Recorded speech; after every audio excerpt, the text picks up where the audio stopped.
Bonsoir à tous, bonsoir Reda, bonsoir Jean-Christophe, j'espère que vous allez bien. Très bien, merci. Bonsoir. Super. Aujourd'hui, on a la chance d'avoir un webinaire sur l'endobiogénie, une approche neuro-endocrinienne du terrain. Et donc, on a la chance d'avoir Reda et Jean-Christophe qui vont nous présenter l'endobiogénie. On démarre d'ici 2-3 minutes, le temps que vous arriviez tous sur notre webinaire du soir. Alors, comme chaque fois, on vous laisse l'opportunité d'interagir et pour cela, vous avez 3 possibilités. Tout d'abord, le chat sur lequel vous pouvez communiquer. S'il y a un souci de son, s'il y a un souci d'image ou quoi que ce soit, n'hésitez pas à nous le communiquer ou si vous voulez tout simplement passer un message à nos intervenants. On a le deuxième onglet qui est l'onglet de questions sur lequel on vous invite à poser vos questions. Vous pouvez également voter sur certaines questions. Donc, si vous voyez une question qui vous semble plus pertinente, auquel vous avez envie d'avoir la réponse, n'hésitez pas à voter. Vous poserez les questions qui ont le plus de votes en priorité. Et finalement, il y a également un sondage qu'on vous enverra. Vous pouvez répondre au sondage en bas à droite. Voilà, voilà. Alors, on va commencer comme chaque fois le webinaire par la partie théorique, on va dire, avec Reda et Jean-Christophe, qui va durer entre 30 et 45 minutes. Et ensuite, on laissera place aux questions. Donc, restez avec nous jusqu'à la fin pour écouter les réponses aux questions. Alors, je vous présente très rapidement. Du coup, ce soir, on a la chance d'avoir Jean-Christophe Charrier, président de l'Institut d'endobiogénie, et Reda Bounab, qui est formateur et responsable pédagogique de l'Institut. Reda, Jean-Christophe, je vous laisse la parole. Merci. Bonsoir à toutes et tous. Ce soir, nous allons parler d'endobiogénie, vous l'aurez compris.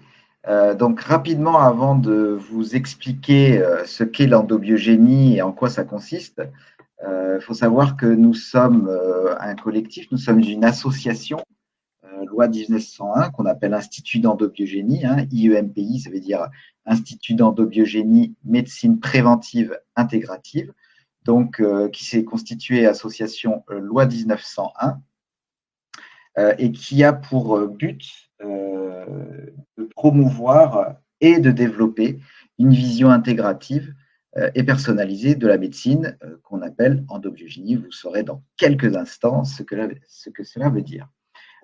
Autre précision, l'Institut, c'est aussi un organisme de formation qui est donc déclaré en tant que tel auprès de la DREETS et surtout un organisme qui est certifié Calliope, qui est donc une certification que l'État donne sur un certain nombre de critères en rapport avec un cahier des charges que nous avons rempli. Les deux missions principales de l'Institut, c'est d'une part le volet professionnel, c'est-à-dire augmenter le nombre de professionnels de santé pour enseigner cette approche intégrative et puis pour pratiquer cette approche intégrative au quotidien. Et l'autre volet, c'est de développer l'éducation à la santé familiale selon une approche respectueuse de l'individu et de son environnement. Voilà donc les grandes missions de notre institut. Et je vais laisser la parole maintenant à Jean-Christophe qui va nous parler de ce qu'est l'adaptation et de ce qu'est l'endobiogénie.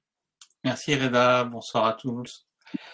Donc la vie, qu'est-ce que la vie? C'est un grand débat. La vie n'est au final que adaptation face à une dynamique d'équilibre. L'équilibre, c'est le bon état de santé. On peut le définir comme ça. Le bon équilibre, c'est l'état où vous êtes confortable dans votre vie, car pas de soucis particuliers, pas d'événements, pas d'éléments qui viennent vous perturber.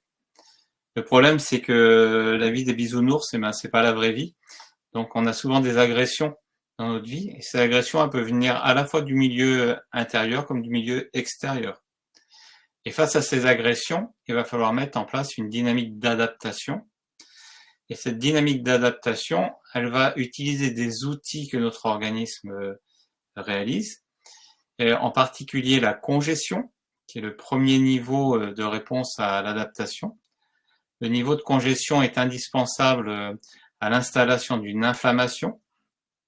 Tout cela va répondre à la nécessité de besoins métaboliques pour répondre à cette agression. Et enfin, il se mettra en place une dynamique d'immunité. Congestion, inflammation, besoins métaboliques et immunité, c'est toute l'activité de notre organisme et l'état, on va dire, de terrain que nous avons tous, vous, moi, est différent pour chacun. Donc on est tous des êtres uniques et on a tous déjà un niveau de base congestif et un potentiel à répondre à l'inflammation. Donc ce qu'il faut bien comprendre, c'est que cette congestion, qui est le temps nécessaire pour que nos cellules puissent prendre leurs nutriments dans le liquide extracellulaire, ce temps de congestion est le temps où on a ce temps de contact entre le liquide extracellulaire et les cellules. Voilà. Toute cette dynamique, congestion, inflammation, besoin métabolique, immunité, elle va être régulée par des systèmes régulateurs. Donc, il va y avoir des facteurs locaux. Donc, si l'agression est un coup de poing que je prends dans la joue, je vais avoir localement rougeur, chaleur, douleur, qui sont les signes de l'inflammation déclenchés par cette agression physique. J'aurai détruit quelques tissus sur cet impact et je vais avoir des systèmes régulateurs locaux sans que tout mon corps soit dans l'inflammation. Il y aura juste une inflammation locale. Donc ça, c'est important pour ce type d'agression. On a des agressions qui sont beaucoup plus complexes, en allant même jusqu'aux perturbateurs endocriniens. C'est l'agression à petite dose, mais répétée tout au long de notre vie, qui au bout d'un moment peuvent nous faire basculer. Et pour répondre à tous ces éléments, eh bien, on a besoin de deux facteurs généraux qui vont être régulés par le système endocrinien. Et le premier serviteur de système endocrinien sera le système neurovégétatif. Pourquoi le système endocrinien est important? Tout simplement parce que juste après la fécondation, lorsqu'on passe au stade de 2 cellules, on a déjà de la communication entre ces 2 cellules pour pouvoir s'adapter à la vie et poursuivre les multiplications. Et à ce stade-là, il n'y a pas encore de système nerveux, on n'est que du système hormonal avec des informations qui passent d'une cellule à l'autre et qui passent de cet embryon naissant auprès de sa maman pour dire que la grossesse est en place et que les dynamiques d'accueil de la grossesse doivent être présentes. Donc, le système endocrinien, c'est globalement le premier facteur gestionnaire et il va se faire aider par le système neurovégétatif qui apparaît qu'à la 6e semaine de vie de notre conception. Et ce système neurovégétatif permet d'aller plus vite dans certaines réponses parce que le système endocrinien est assez lent. Bref, tous ces systèmes régulateurs vont nous permettre de calibrer l'état de congestion, l'état d'inflammation, répondre aux besoins métaboliques et de lancer la dynamique immunitaire. Et quand tout cela se passe bien, on a une adaptation de la réponse par rapport à l'agression.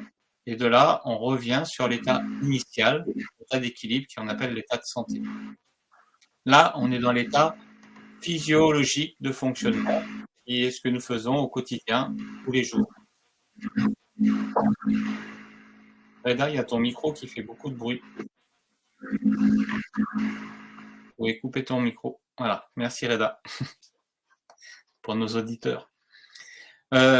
Si la réponse n'est pas adaptée, on va aller donc sur la flèche rouge et on va aller sur une non-adaptation de la réponse. Et de cette non-adaptation de la réponse, on va apparaître sur un terrain de déséquilibre précritique qui, lui, va être la source de l'apparition de la maladie, donc de l'expression du déséquilibre. Et là, on est dans ce qu'on appelle un état physiopathologique. En médecine, on a beaucoup appris à décrypter les états physiopathologiques et souvent, après notre 2e année de formation, on a oublié de faire de la physiologie pure. Or, ce qui nous intéresse en endobiogénie, c'est de comprendre la fonctionnalité du normal avant de s'intéresser à la fonctionnalité de l'anormal. Et donc, en endobiogénie, on va réfléchir beaucoup, on va beaucoup travailler sur ces mécanismes qui apportent une bonne adaptation de la réponse et on va beaucoup travailler sur les systèmes régulateurs, sur la compréhension de fonctionnement de ces systèmes régulateurs. Car si on veut faire une médecine préventive, eh bien, il faut être en amont de l'étoile rouge. Si vous êtes en aval de cette étoile rouge, vous n'êtes plus en médecine préventive. Même quand vous faites, par exemple, des mammographies en dépistage systématique, vous recherchez une maladie déjà existante, mais pas suffisamment parlante pour être diagnostiquée facilement au cabinet. Donc, on passe par un examen qui va aller chercher de façon précoce la maladie. Mais la maladie est déjà là. Si on veut être préventif, il faut être en amont de ça, il faut être en amont de cette étoile rouge. Il faut donc bien comprendre les notions d'état d'équilibre, d'état de santé, la façon dont les agresseurs vont venir perturber cet état d'équilibre, bien comprendre les dynamiques de congestion, d'inflammation, les besoins immunitaires et l'immunité, et surtout comprendre la fonctionnalité des systèmes régulateurs. Et ainsi, on pourra vraiment rentrer dans la compréhension de l'état physiologique et comprendre pourquoi notre organisme a une tendance à ne pas donner une bonne réponse d'adaptation par rapport à l'agression. Et en connaissant ainsi les fragilités, on va pouvoir venir soutenir l'organisme pour forcer la fonctionnalité vers la flèche verte et vers l'état physiologique par rapport à une agression et qui ne bascule pas vers un état précritique qui va nous amener vers la maladie. Voilà, la grande ambition de l'endobiogénie, c'est de se situer en amont de cette étoile rouge pour faire de la prévention. Mais aussi, on travaillera en aval pour faire aussi du curatif, bien évidemment. Alors, endobiogénie c'est un vocable qui a été déterminé par le docteur Christian Durafour pour bien expliquer ce qu'on pouvait appeler autrefois, avant le terme endobiogénie, la théorie neuro-endocrinienne du terrain. Endo, c'est pour intérieur, bio, c'est pour le vivant, et génie, c'est dans le sens de l'organisation. Donc l'endobiogénie, c'est une approche scientifique qui se pose comme dynamique de comprendre les mécanismes d'autoréparation de l'organisme et comment pouvoir aider ces mécanismes-là. C'est une approche qui va réfléchir sur l'ensemble des relations des systèmes qui constituent un individu. Donc on est vraiment dans une dynamique systémique et on est vraiment dans l'intégration de chacun des systèmes, de la communication des systèmes les uns envers les autres.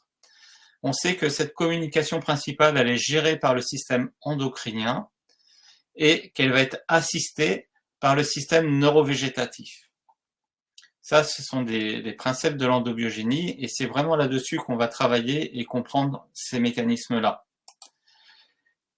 Donc, l'endobiogénie va s'attarder à comprendre les fonctionnalités du système endocrinien et neurovégétatif. Dans le système endocrinien, vous savez, il y a 4 axes endocriniens.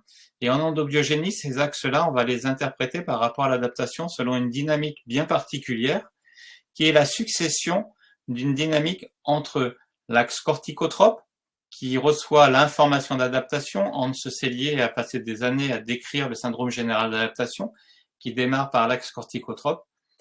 Et en endobiogénie, on va comprendre que cet axe corticotrope va mettre en activité l'axe gonadotrope pour répondre aux besoins mis en place par l'agression.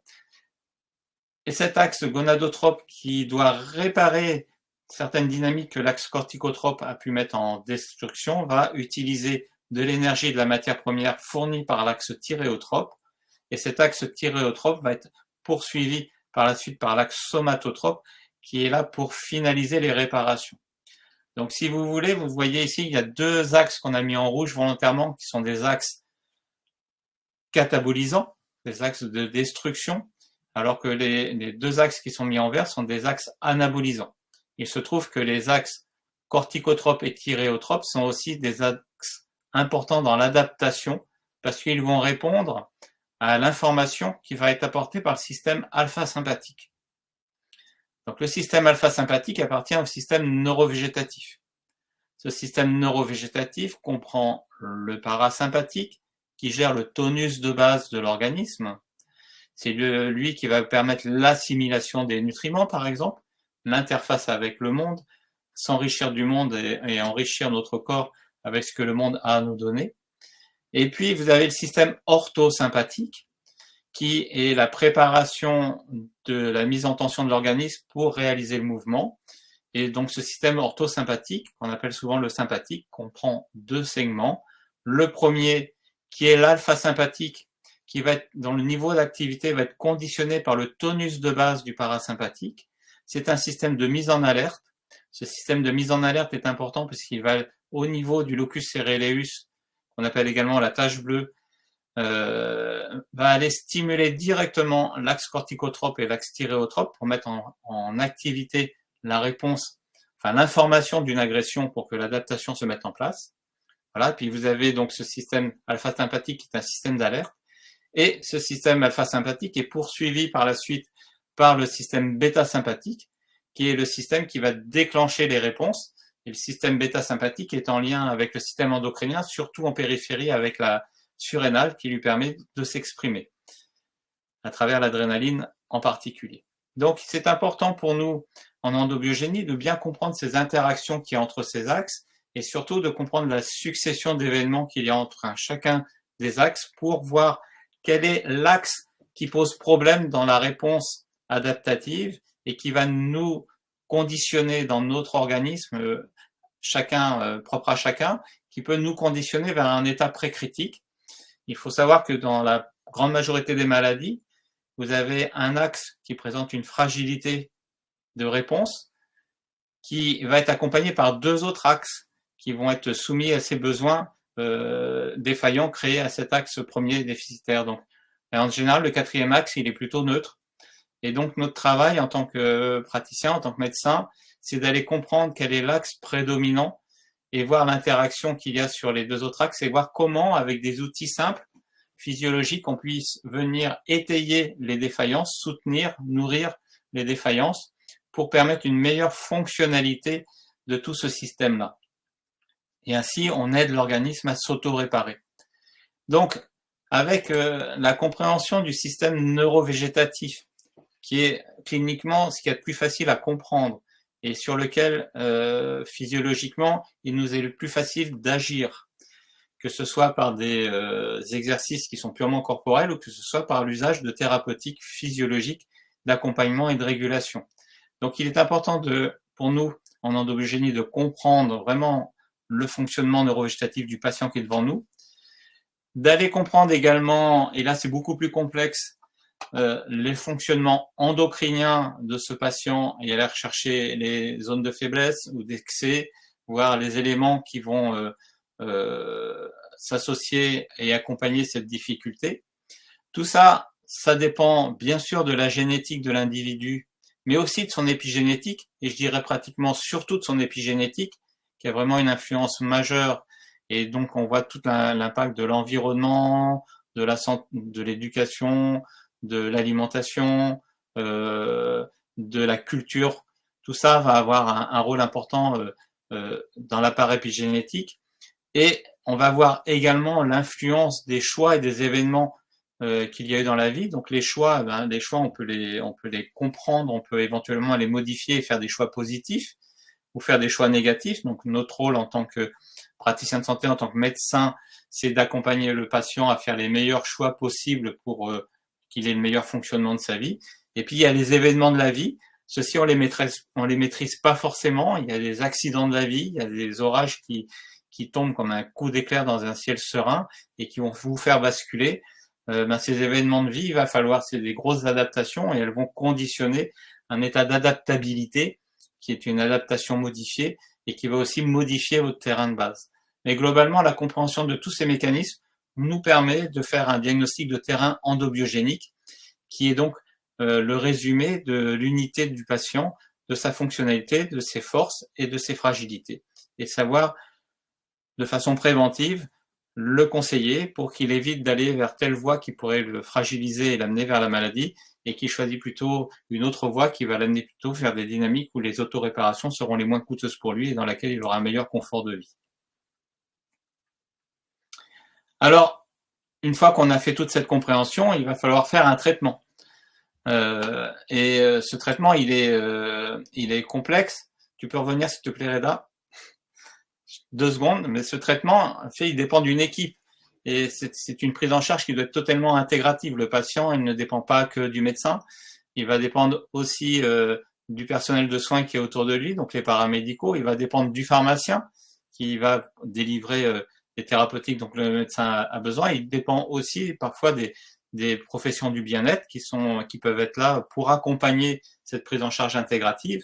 On peut avoir besoin d'un psychologue, on peut avoir besoin simplement d'aller voir faire des soins d'esthétique. Tout ça, c'est une globalité du patient. On aura besoin aussi de l'épicier, d'une bonne qualité alimentaire, de l'agriculteur qui nous fera les bons aliments. Donc vous voyez qu'on est vraiment dans une prise en charge qui est vraiment sociétale et globale et qui ne se résume pas que aux médecins. Donc dans cette attitude thérapeutique, on va utiliser donc pour la prise en charge un outil thérapeutique qui agira sur 4 niveaux. Avec notre compréhension de l'endobiogénie, ce qu'il faut, c'est dans un premier temps répondre aux symptômes, à la douleur, à la souffrance du patient. Donc il faudra mettre bien sûr un traitement symptomatique. Dans un deuxième temps, il faudra quand même comprendre les niveaux de congestion de l'organisme et savoir s'il faut mettre en place un drainage, parce que parfois, le simple fait de mettre en place une dynamique de drainage, on va vraiment améliorer le début de la cascade qui peut s'aggraver vers l'inflammation. Et donc, en régulant ce drainage, on peut être très, très préventif de plein de pathologies. Le symptomatique et le drainage, c'est connu depuis la nuit des temps, on va dire. Les personnes qui utilisent des thérapeutiques ancestrales font ça de façon empirique ou de façon plus scientifique dans le monde moderne. C'est des choses qui sont assez faciles d'accès. Le plus difficile, c'est que maintenant, il faut arriver à un troisième niveau, qui va être celui de la régulation du système neurovégétatif. Et donc là, les outils thérapeutiques pour ça sont beaucoup moins bien connus. Et encore plus, de façon encore plus complexe, il va falloir également agir sur le système endocrinien. Et donc, vous voyez qu'une prise en charge en endobiogénie se fait sur ces 4 niveaux d'action et va donc dépendre beaucoup de la compréhension qu'on aura du patient et de là où on a décidé vraiment de cibler. Et puis, surtout, il faut que dans ces 4 niveaux d'action, on ne soit pas substitutif à l'organisme dans la mesure du possible. On gardera les thérapeutiques substitutives dans des situations extrêmes et là, on a besoin d'outils avec une puissance extrême. Mais globalement, ce qui nous intéresse, nous, c'est d'être avant la substitution et d'être plutôt dans l'accompagnement de l'organisme à s'auto-réparer. Donc, il nous faut un outil physiologique qui réponde à ces 4 niveaux de façon informative ou nutritive de l'organisme sans se substituer à lui. Et une fois qu'on a bien compris et mis en place cette dynamique, on sera vraiment dans une prise en charge en endobiogénie, dans le respect de l'individu, dans le respect de son environnement. Et bien évidemment, si on n'a pas le temps ou la capacité de répondre dans l'urgence à ces 4 niveaux, on utilisera une thérapeutique substitutive dans ce cas extrême. Mais ça reste toujours une situation d'usage extrême. Si vous voulez simplement, sur une simple rhinopharyngite, on peut être appelé rapidement à mettre un antibiotique qui est une thérapeutique substitutive parce qu'il y a une infection et il y a de la fièvre. Et bien quand on fait une prise en charge endobiogénique, on peut déjà mettre en place un traitement symptomatique, un traitement de drainage, déjà un traitement neurovégétatif, sans même aller jusqu'au niveau endocrinien, mais on peut aussi aller jusqu'au niveau endocrinien et ne pas utiliser d'antibiotiques pour soigner cette infection qui se présente. Et on voit que notre organisme, il a la capacité de répondre et de pouvoir digérer le germe qui l'agresse pour sortir de sa maladie. Donc, quel est cet outil intéressant? Eh bien, c'est la plante et la plante médicinale. La plante, elle est intéressante parce qu'elle a plusieurs fonctions. D'abord, la plante, c'est notre aliment. C'est l'aliment de l'humanité depuis la nuit des temps. On était des cueilleurs-chasseurs ou des chasseurs-cueilleurs. Hein, donc, ce qu'on cueillait, c'était des baies, des racines, des feuilles. On a mangé la plante et on a su l'utiliser dans toute notre cuisine. Et en France, on est très doué pour faire des très très bons plats avec les plantes que nous donne le potager. Mais la plante, c'est aussi autre chose. C'est que l'intérêt de la plante, c'est qu'on peut extraire des principes actifs, mais l'usage qu'on en fera sera un usage physiologique. Et cet usage physiologique, c'est-à-dire qu'il va être respectueux de notre physiologie. Et pourquoi il est respectueux? Parce que depuis la nuit des temps, l'humain est né du monde de la nature au milieu des plantes, et donc on répond à des règles de physiologie de vie globale sur notre planète, et nous avons donc cette capacité physiologique à recevoir l'information que nous apporte la plante, qui n'est pas que forcément alimentaire. Cette plante, c'est un outil d'extraction naturelle. C'est une extraction naturelle, c'est-à-dire qu'on va l'extraire de la nature et on va pas faire de travail de synthèse dessus, on va vraiment l'utiliser brute, telle qu'elle est. La seule chose qu'on fera de cette plante, c'est de faire un extrait qui va pouvoir éventuellement séparer les principes actifs de toutes les fibres que constitue la plante, qui prennent beaucoup de poids. Et donc, du coup, avec ces extraits de plantes, de la globalité de la plante, sans les fibres, eh bien, on va pouvoir utiliser des doses intéressantes. Alors, cette plante, c'est une plante qui peut être médicament. Elle a longtemps été utilisée comme médicament. On a des écrits qui datent de plus de 7000 ans. Hein, sur des tablettes d'argile, on voit des écrits concernant les plantes médicaments. Cette plante médicament, elle a été utilisée très fortement jusqu'à peu de temps dans notre culture, dans notre civilisation, parce que l'arrivée de la chimie est quand même liée au siècle dernier. Donc auparavant, on avait vraiment l'usage de la plante et on peut vraiment dire que avant même la Deuxième Guerre mondiale, la plante était très très présente dans les prescriptions des médecins. Puis la synthèse de la chimie est arrivée, la substitution est arrivée avec toute sa puissance et elle a sauvé plein de choses qu'on ne savait pas réguler avec les plantes à l'époque. Mais voilà, tout ça pour vous dire qu'on a une longue histoire avec la plante. On a plus de 7000 ans, ce qui n'est pas le cas de certains médicaments qui sont sur le marché depuis simplement 2 ans, 3 ans, et dont on découvre au bout de 5 ans qu'ils ont des effets toxiques majeurs. Donc on est tranquille de ce côté-là avec la plante médicinale parce qu'on connaît parfaitement sa toxicité. On a toute l'histoire de l'humanité, on a eu beaucoup de pharmaciens, de pharmacognostes qui ont travaillé sur la connaissance de la plante et on sait pourquoi elle peut être toxique. Ce qu'on utilise de la plante médicament, c'est le totum. Hein, donc je vous ai dit tout à l'heure, on fait une extraction naturelle, on a un produit qui est naturel et on vient extraire les principes actifs de ce produit qui est la plante sans le modifier, sans faire des concentrations supplémentaires, sans rajouter des éléments supplémentaires à la plante, parce que là, quand on commence à modifier le totum, on rentre dans le domaine de la phytochimie, on n'est plus dans la phytothérapie. Alors, on a des outils intéressants en phytochimie. Vous avez par exemple le millepertuis, si on l'enrichit en hypérine et en hypéricine, il va avoir des propriétés antidépresseurs et on est sur un antidépresseur d'extraction naturelle, mais qui n'est pas le totum, qui est déjà un équilibre modifié. Si j'utilise le millepertuis en totum, je n'aurai pas d'activité antidépresseur, mais j'aurai plutôt des activités antinévralgiques avec cette plante. Voilà. Donc la notion de totum, elle est vraiment importante. C'est la globalité de ce que nous donne l'extrait de la plante sans modification de notre part. La plante médicinale, elle rentre également dans l'hygiène de vie et la cosmétique est remplie, déborde de produits qui sont faits à base de plantes hein, et qui est là pour qu'on soit propre, qu'on sente bon et aussi pour réguler notre flore bactérienne sur notre peau, pour notre hygiène buccale. Parce que Reda est là, il ne faut pas que j'oublie la bouche et les dents. Donc les plantes sont importantes aussi à ce niveau-là, donc pour toute cette hygiène du quotidien. Et puis, une notion qui est importante pour moi, c'est qu'on est aussi sur un outil thérapeutique en développement durable. Ça veut dire quoi? Ça veut dire qu'on a un produit naturel qui est extrait de la nature et qui va passer par notre organisme et qui va repartir dans la nature. Et comme il vient de la nature, cet extrait naturel va être totalement digéré et recyclé par la nature sans aucune pollution. Alors que quand vous prenez une molécule chimique, celle-ci n'est pas issue de la nature. Elle passe dans votre corps et elle repart dans la nature, mais là, elle ne sera pas digérée par la nature, on la retrouve dans notre eau de boisson, on la retrouve dans les nappes phréatiques, on la retrouve dans nos aliments, et donc il y a une pollution qui s'est installée avec les chimies qu'on prend, que ce soit nous humains ou que ce soit la médecine vétérinaire. Hein, donc on sait que maintenant, il y a des lacs où on a des gros problèmes avec les populations de poissons parce que l'eau a une telle concentration en oestrogène que les œufs de poissons ne se développent en faisant que des poissons femelles et il n'y a plus de poissons mâles. Donc ça peut poser un problème au bout d'un moment pour la reproduction. Donc la notion de développement durable, elle est vraiment importante si on a une vision intégrative par rapport à l'ensemble du monde. Et tant qu'on peut le faire et tant qu'on n'est pas dépassé dans une situation d'urgence, eh bien utiliser en première intention une thérapeutique d'extraction naturelle nous permet aussi de protéger notre environnement. Et plus notre environnement sera sain, et moins nous serons malades, et moins nos enfants seront malades. Donc c'est tout un cercle vertueux qu'il convient de mettre en dynamique et qui fait partie également de la philosophie de l'endobiogénie. Donc on a diverses solutions pour la prise en charge. On a beaucoup les conseils hygiéno-diététiques, c'est très très important dans notre prise en charge. Ça va aussi beaucoup dans l'éducation à la santé familiale. ça va beaucoup dans l'éducation de nos patients. Il n'y a pas que l'alimentation, il y a tout un comportement qu'il faut voir et qui doit correspondre non pas de façon standardisée avec une liste la même à donner à tout le monde, mais qui doit être très ciblé et correspondre au profil endobiogénique, au terrain endobiogénique du patient qui est face à nous.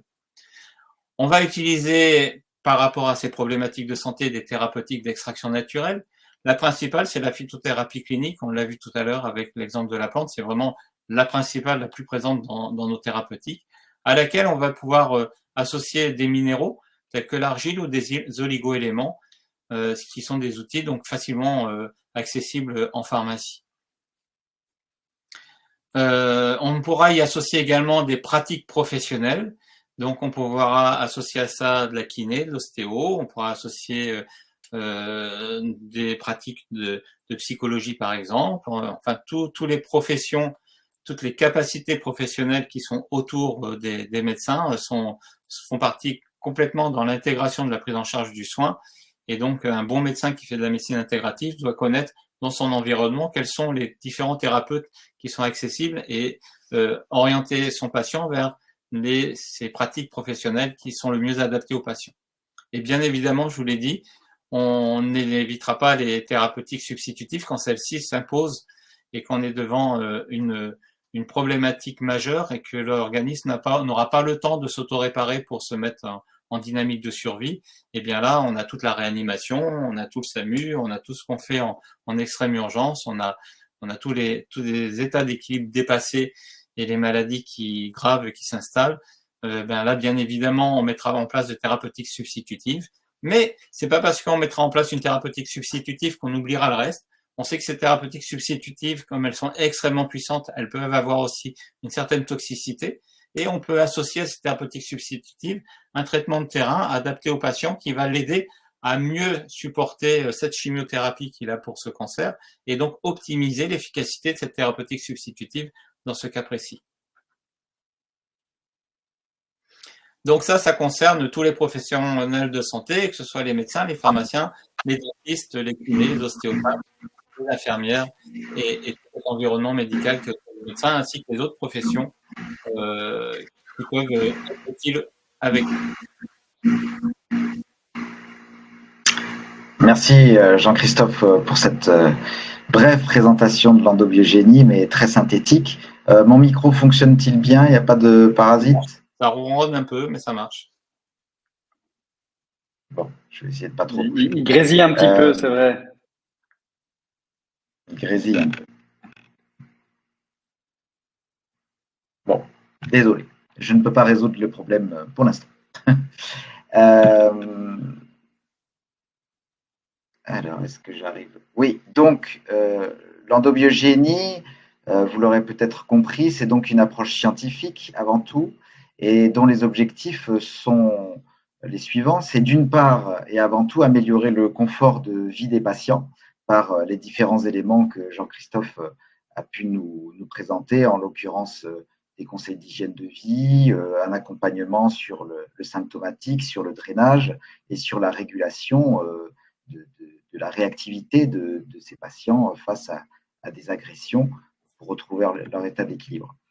Pour le praticien qui la pratique, c'est aussi acquérir de nouvelles compétences cliniques, de pouvoir aller plus loin que ce qu'il a l'habitude de faire, dans le but aussi d'élargir notre éventail thérapeutique avec des outils thérapeutiques qu'on n'a peut-être pas forcément l'habitude d'utiliser pour ceux qui, par exemple, n'utilisent jamais de plantes ou ne prescrivent jamais de plantes ou ne conseillent jamais d'oligoéléments, de choses comme ça, mais aussi pour ceux qui utilisent déjà des outils thérapeutiques autres que les outils chimiothérapeutiques, de pouvoir intégrer ces outils dans une réflexion globale pour avoir plus de performance et plus de résultats. Alors, pour ça, on a un enseignement qui a été pensé autour de la pédagogie, puisque l'objectif, c'est d'acquérir des nouvelles compétences et de pouvoir mettre en pratique le plus rapidement possible dans son activité professionnelle. Donc, cette pédagogie, ça concerne quoi? C'est des cours qui sont en visuel. Donc, une certaine partie des cours sont en présentiel, mais la plupart des cours sont en visuel. Visuel ne veut pas dire e-learning. Ça veut dire des cours en visio, mais en direct, avec, comme on est là, hein, comme un format webinaire, donc sur plusieurs heures. Je vous en parlerai juste après. Des temps de travail collaboratifs entre apprenants pour mettre en commun les idées de chacun et pour pouvoir mieux apprendre.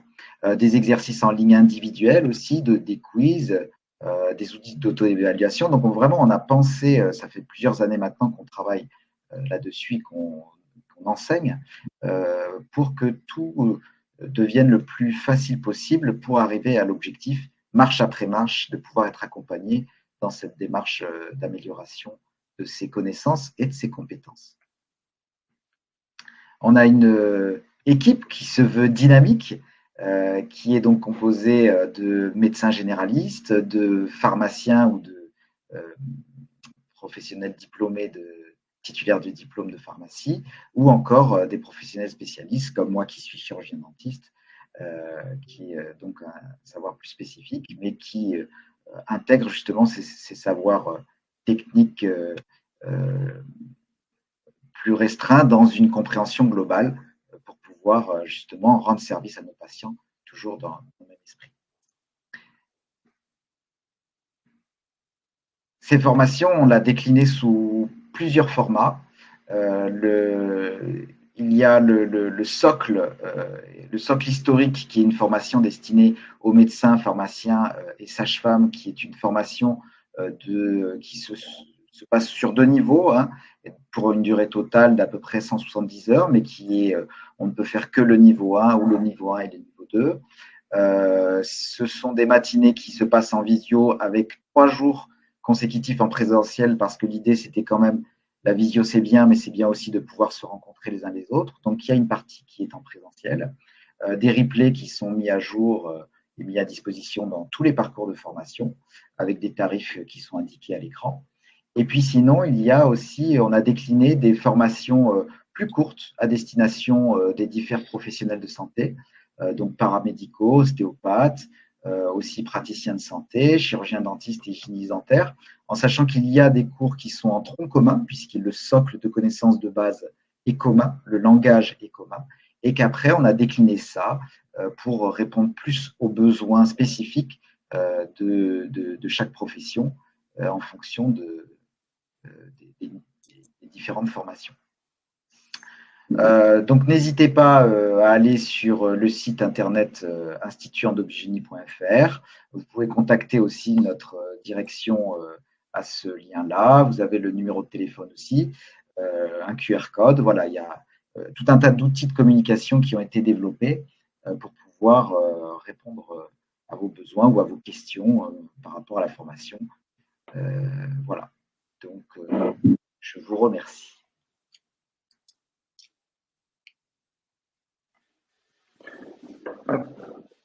Super. Merci, merci Reda, merci Jean-Christophe. C'était très très clair. Je vais maintenant passer à la petite partie sur Simplicure. Du coup, comme vous le savez sans doute si vous suivez nos webinaires, ce webinaire était proposé en collaboration avec notre plateforme Simplicure, qui est une plateforme qui vous permet de facilement recommander les compléments de vos laboratoires favoris à un seul endroit. Je vous montre très très rapidement comment ça fonctionne. Donc Simplicure, c'est une plateforme gratuite qui vous permet de recommander voilà, tous vos labos à un seul endroit. Je partage mon écran. Hop, une seconde. Voilà. Donc, Simplicure. Déjà, on a une petite offre ce soir. Si vous vous inscrivez de la part de l'Institut d'endobiogénie, vous êtes adhérent de l'Institut, vous avez 50 € de bon d'achat lorsque vous vous inscrivez sur la plateforme. Une fois que vous vous connectez sur la plateforme, vous avez d'abord l'accès à tous les replays. Donc, si vous avez envie de revisionner le replay du webinaire de ce soir, il sera disponible dès demain. Vous avez également tous les derniers laboratoires et toutes les actualités à droite. Et l'idée de la plateforme, c'est quoi? Ça va être de créer votre recommandation de compléments personnalisés pour vos clients. Donc, vous sélectionnez un client et vous allez rajouter différents produits selon les besoins. Donc, si par exemple, je veux du magnésium, je tape magnésium. et gérer les différentes formes de magnésium qui sont disponibles sur la plateforme des différents laboratoires. Si je prends ici le premier labo, c'est Metagenix. J'aurai un descriptif complet du produit et je peux le rajouter très facilement à ma recommandation. Et je vais pouvoir en fait rajouter des produits de différents labos. On a aujourd'hui plus de 60 laboratoires, plus de 2100 produits sur notre catalogue. Vous prenez un produit ici, par exemple, du laboratoire CopMed, vous le rajoutez et vous aurez en fait la possibilité de faire une recommandation multilabo. On a des petits outils pour vous aider. Vous avez par exemple un tableau récap des apports pour vous assurer qu'il n'y ait pas de surdosage. Les produits sont vendus au prix public des laboratoires et vous pouvez offrir jusqu'à 10% de ristourne à vos clients pour qu'ils aient un prix plus avantageux qu'avec les prix, que les prix publics des labos et même moins de 15% avec l'institut si vous le souhaitez. Vous envoyez ensuite votre recommandation et elle va s'envoyer par mail et par SMS à votre client qui n'a plus qu'à l'acheter. Et pour le client, en fait, c'est nettement plus simple. Il peut acheter plusieurs laboratoires à un seul endroit. Il a un prix qui est plus avantageux. Les frais de livraison sont offerts au-dessus de 79 € et la livraison se fait en une fois plutôt qu'avoir différents colis. C'est vraiment ça l'intérêt de Simplicure. C'est un gain de temps et de la facilité pour le professionnel et aussi un gain de temps pour le client. Vous aurez également le suivi. Donc, une fois que vous avez fait votre recommandation, vous pourrez savoir si elle a bien été envoyée et consultée par votre client, ainsi que savoir si elle a été achetée et quel produit a été acheté et s'il diffère de votre recommandation. Nous, aujourd'hui, avec Simplicure, on arrive à avoir 70 à 80% d'achat.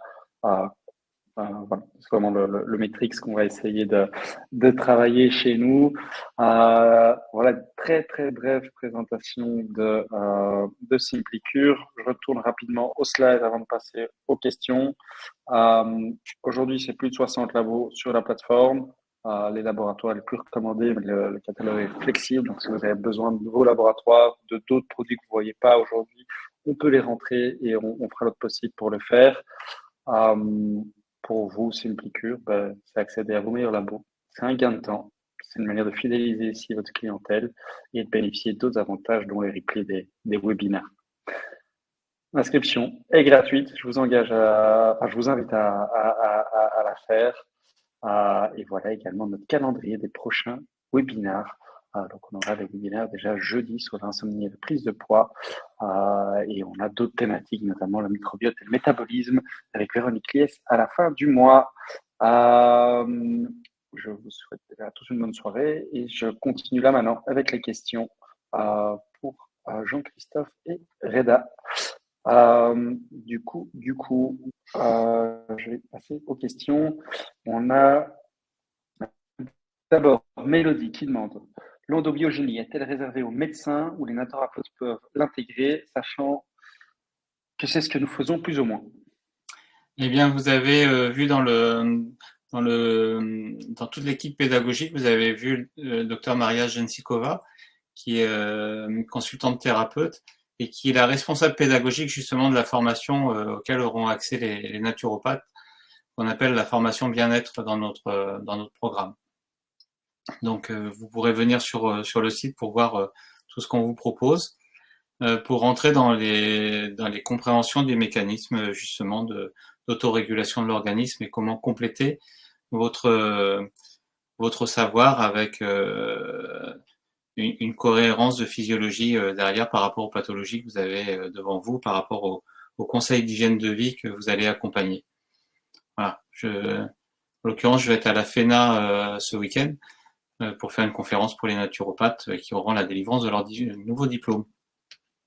Donc non, vous n'êtes pas du tout exclus, vous êtes les bienvenus dans cette approche qui est intégrative, donc qui concerne tous les professionnels de santé, tous les professionnels du soin et toutes les personnes qui accompagnent les patients en souffrance ou simplement qui sont dans l'accompagnement de la bonne hygiène de vie de la population. Super. Et alors, on a Elodie qui vous remercie d'abord pour la présentation et qui souhaitait savoir si dans la formation, il y a aussi l'enseignement des démarches thérapeutiques en cas d'état physiopathologique ou c'est essentiellement préventif.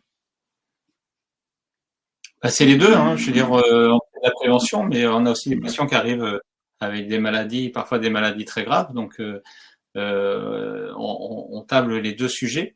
Si vous voulez un cas extraordinaire, vous pourrez très bien venir sur le site de l'Institut et regarder la conférence qu'a fait une de mes patientes qui s'appelle Anne Massier-Dubier, qui est une jeune femme qui a une maladie génétique, qu'on devait greffer des poumons il y a plus de 15 ans, quand je l'ai pris en charge. Elle avait des antibiotiques tous les 15 jours.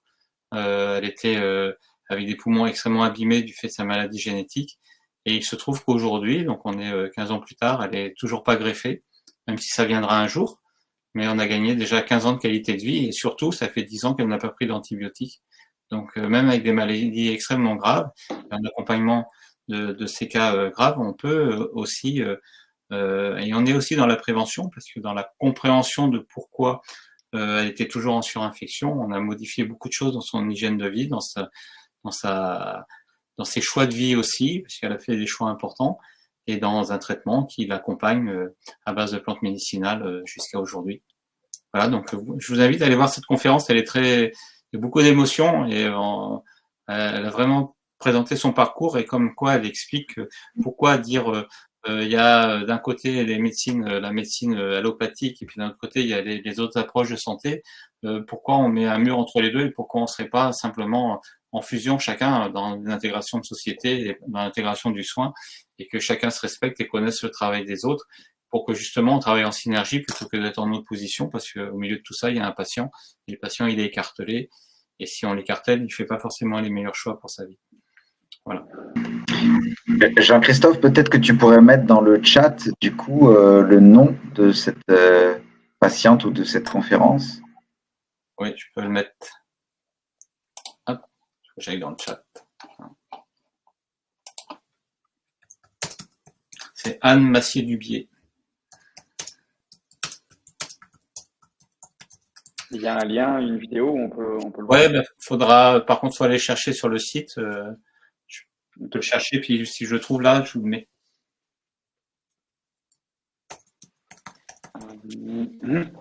On a Mélodie Rousseau qui demande s'il y a un annuaire des médecins intégratifs. Est-ce qu'il y a peut-être un annuaire des médecins qui ont ou thérapeutes qui ont Oui, nous avons tout à fait. Nous avons sur le site de l'Institut un annuaire des professionnels adhérents qui ont accepté d'apparaître sur cet annuaire. Donc, il y a tous les professionnels différents, que ça peut être des médecins, ça peut être des praticiens de santé, naturopathes, ça peut être des ostéos. Donc, oui, il y a un annuaire. C'est vrai qu'une des vocations de l'Institut, je vous le disais au début, c'est vraiment de former des professionnels le plus nombreux possible pour qu'il y ait un maillage qui se crée. Donc, on commence à être un certain nombre maintenant, et l'objectif étant de pouvoir avoir un maillage en fonction des régions de France pour qu'il y ait le plus de professionnels possible et de créer ces réseaux interprofessionnels à tous les niveaux, médecins, pharmaciens et autres professionnels de santé pour pouvoir connecter un petit peu tout ça. Donc, n'hésitez pas à aller voir l'annuaire pour voir s'il y a des gens dans votre région. Et puis, n'hésitez pas à venir pour vous former aussi pour pouvoir étoffer cet annuaire. Tout à fait. Merci en tout cas. On a justement Marie-Agnès qui est en Suisse, infirmière spécialisée en médecine intégrative, qui dit que c'est reconnu par les assurances et très agréable de travailler en collaboration avec vous deux. Voilà. Non seulement c'est reconnu par les assurances, et on a formé des naturopathes, et merci beaucoup pour ce retour, mais les naturopathes suisses, notre formation est validante pour eux, pour la poursuite de leur capacité à être remboursés. Donc voilà, la Suisse est un pays qui est extrêmement intéressant pour notre approche, parce qu'il y a une facilité de travail, et il y a surtout une prise en charge des plantes médicinales en Suisse, et ça c'est quand même très remarquable. Et puis c'est vrai qu'on en discutait en off tout à l'heure, mais c'est justement, on touche beaucoup la francophonie, donc on a des gens qui sont au Canada, en Océanie, en Afrique du Nord, en Afrique, donc pour l'instant on touche surtout un public francophone, et puis dans l'avenir on espère toucher un public anglophone aussi. Voilà, donc c'est international. on espère que vous aurez touché également un public belge ce soir, en tout cas. En tout cas, un tout grand merci, bravo d'abord à tous les deux pour votre travail et merci pour ce super webinaire. Je vois qu'il y a encore une dernière petite question. Est-ce que l'Institut a vocation à faire évoluer les choses en France au niveau des prises en charge? Oui, bah c'est mon rôle de président en fait. Hein, je me bats là-dessus depuis plus de 20 ans. L'Institut est une synergie de patients et de professionnels de santé. Donc on a des adhérents qui sont des patients. C'est une partie de leur mission également de se battre pour obtenir la reconnaissance, tout ça. Pour l'instant, la politique actuelle depuis au moins les années 70-73 n'est pas du tout favorable au développement de la phytothérapie. On a vu surtout entre les deux tours de la présidentielle le déremboursement deux tours de la présidentielle entre Chirac et Sarkozy. On a vu le déremboursement de la plante médicinale. On a vu en pleine crise Covid, en plein Noël, le déremboursement de l'homéopathie en France. Donc la France, c'est pas la Suisse, c'est certain. C'est un pays effectivement qui met beaucoup de bâtons dans les roues pour notre développement. Pour autant, nous existons. Et nous nous battons pour continuer à exister. On est en train de créer, et moi je suis rentré dans une dynamique qui est la Fédération européenne des médecines complémentaires, et dans lequel j'ai le pôle de direction de médecine intégrative. Donc on est toute jeune fédération qui se met en place. Et notre objectif, c'est d'agir au niveau de l'Europe, parce que comme ça bloque beaucoup en France, on pense qu'on devrait pouvoir arriver à faire une mutuelle européenne qui pourrait marcher un peu justement comme le modèle des assurances suisses. Et une des missions qu'on s'est données d'arriver à trouver des solutions pour nos patients, effectivement, pour avoir ces accès-là. Mais bon, ça, c'est pas pour demain, malheureusement, à moins d'une grande révolution dans notre pays. Je pense qu'on est une dynamique très difficile. Et en attendant, c'est très bien d'avoir des sociétés qui nous permettent justement d'avoir déjà des prix intéressants sur les compléments alimentaires. C'est pour ça qu'on est là ce soir. C'est aussi pour nos patients, parce que tout ce qui permet à nos patients d'avoir des traitements qui sont moins coûteux, bien sûr, c'est vraiment ça nous brigue tellement dans nos prescriptions. Il y a tellement de choses qu'on pourrait faire et qu'on ne fait pas parce qu'on est bloqué par le coût de l'ordonnance. Voilà. Donc, merci à vous, merci d'exister. Et puis, et d'exister pour les patients, c'est vraiment fondamental. On a un vrai problème en France, hein, c'est un vrai problème. La question est très juste. Mais ça, c'est chacun d'entre vous. Hein. Moi, mon débat en tant que président d'association, c'est le président, c'est pas le médecin qui vous parle. Moi, je dis à mes patients, je dis à tous mes adhérents, je dis mais allez voter et surtout allez voter aux députations et allez voir vos députés, parce qu'un député, ça tient à 100 voix. Hein, le poste d'un député, le président, c'est vrai que bon, notre voix, elle est minime. Ça peut paraître minime, il faut quand même voter, je pense. C'est mon discours de citoyen. Mais allez voter surtout quand il y a un député qui se présente, et puis regroupez-vous en groupe et allez voir le député, parce que c'est lui qui est l'impulseur des lois à venir.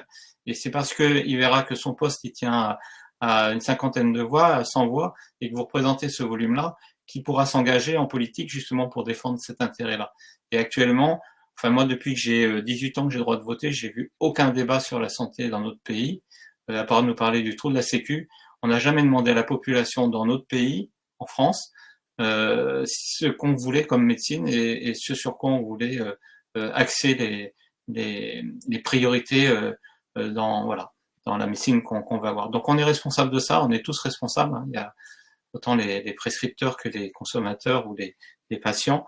On est tous responsables de cette situation et c'est parce qu'on n'a pas assez tapé du poing sur la table par rapport à nos politiques.